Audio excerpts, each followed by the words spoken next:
Hello, folks. I used to have a Twitter account back in the day. It was apolitical, non-controversial comedy material, kind of like absurd one-line jokes, kind of like Stephen Wright, but not that great. I also had a decent number of followers. I think over the 1,500 followers or so. I had fans. I got to meet some real comedians, and every once in a while I had real appreciation comments, and it was so great. It felt so great. I was good at what I was doing, and I loved doing it. But at some point, I just felt I didn't belong there anymore. So one day I packed my stuff and I left Twitter forever without even saying goodbye. And why was that? Well, I gotta say, at first, Twitter was amazing. It was a great idea. Short tweets.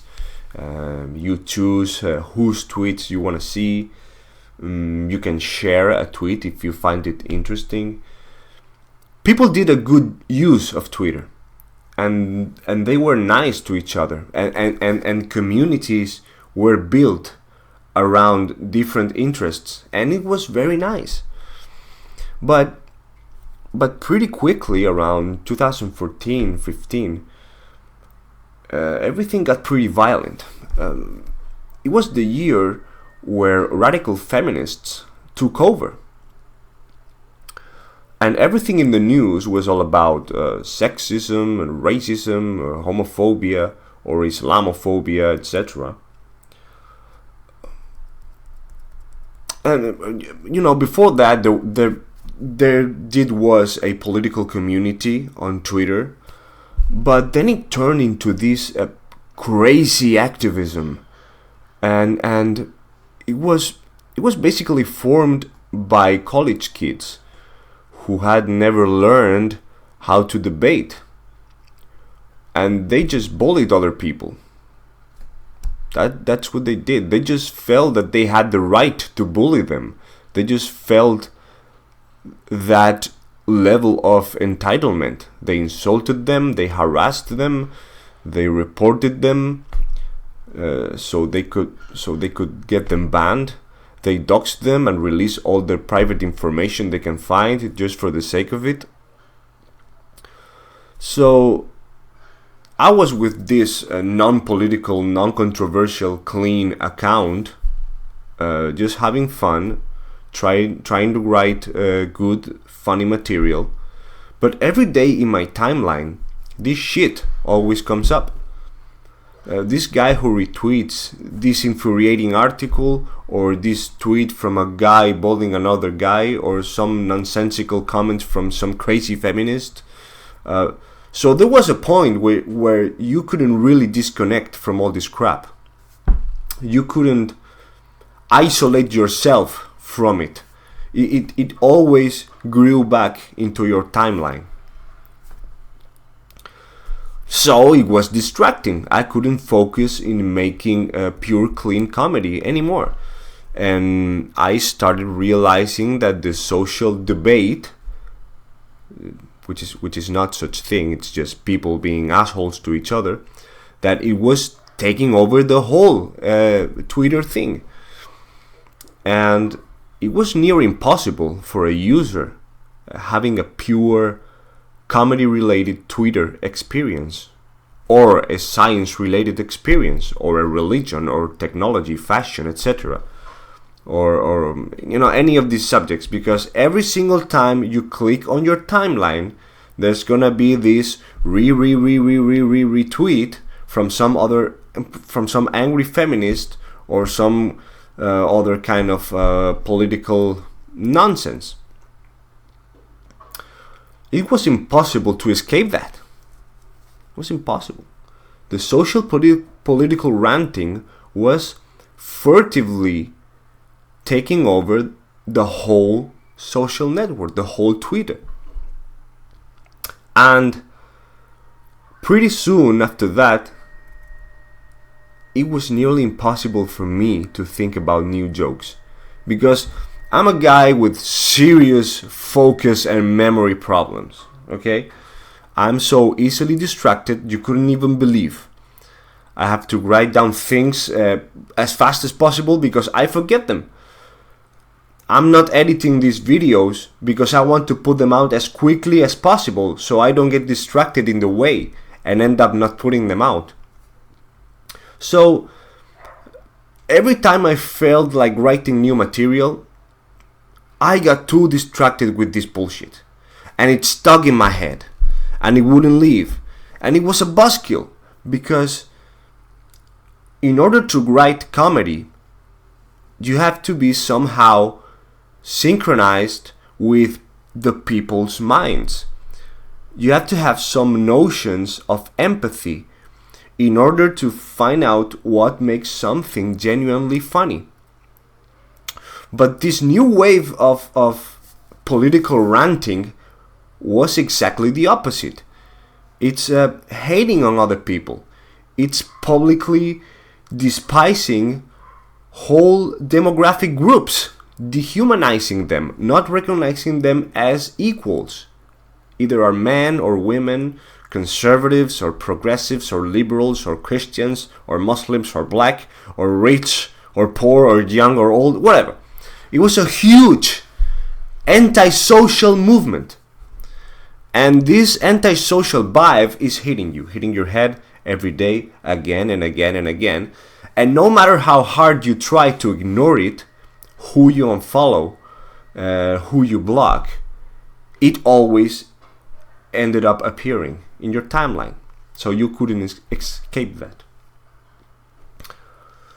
So after some months of struggling, I couldn't think about comedy anymore at all. It became harder and harder to think about new jokes, and honestly, I didn't really feel much like it. It was like these people can say whatever nonsense they want, and there are no repercussions. And I have to bite my tongue for having a career in comedy. And some other comedians who were also like in my same page, who were not political at all, did fall for this. And now I have them, I have friends, I have colleagues in my timeline talking shit too. So I struggled hard, I really tried, but finally after some months I just gave up and fell for it. I got political too. I started talking shit. Biggest mistake ever. I was 25 at that moment. Now I'm more experienced and wouldn't probably do it now if I had this situation again. I still miss the old Twitter days, and who knows if this would have been a gateway for a career in comedy, but whatever, it's too late now. You gotta look forward, right? So obviously after this my number of followers plummeted down, and the ones who started following me because of my political stance were not brilliant people, you know. So then I realized how hard I fucked up. I scared away the interesting people and called in these ungrateful, rude, ignorant, brainwashed normies who were taking over the whole thing. And when I realized this, I thought that the best thing I could do was just go away. And I didn't say goodbye because the funny, interesting me, the comedian, he had left the building like months ago. And so did his followers. So who did I owe a farewell? To these shitheads? Nah, fuck them. So one day I just logged out of Twitter and never came back. Now, it's 2018. 3 full years have passed after that.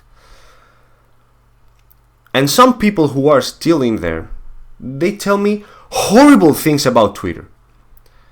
These angry antisocial activists have completely taken over Twitter. And this new attitude has infected comedy itself too. Comedy monologues are fucking political rallies right now. You can see it on Netflix specials. I'm not making this up. I'm not gonna name names, but there's some horrible material in there. And they all have always the common words. There's the word, there's Trump, there's racist, there's sexist, there's white people, you know.